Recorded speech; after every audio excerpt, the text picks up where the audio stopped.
Introduction. HTML5 has improved the quality of web pages. The document object model is a critical concept in HTML5.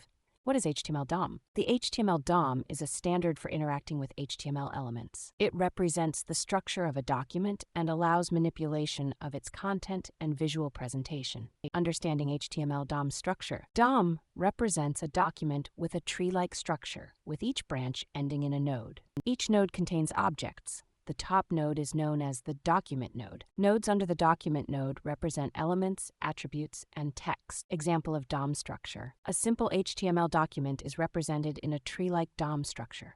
Elements like HTML head, title, body, H1, and P are different nodes in the structure. Manipulating HTML DOM. JavaScript is used to manipulate the HTML DOM. It can change HTML elements, attributes, CSS styles, and react to events on the web page. Example of DOM manipulation. JavaScript code can change the content of HTML elements, for example, the first paragraph. Common pitfalls and tips to avoid them. Ensure the element you want to access exists to avoid unexpected results. Understand the 3 phases of event propagation: capturing, target, and bubbling. Avoid unnecessary DOM manipulations to prevent performance issues. Conclusion. Understanding HTML DOM is crucial for creating dynamic, interactive web pages. With a solid understanding of the DOM, HTML and CSS can be manipulated effectively.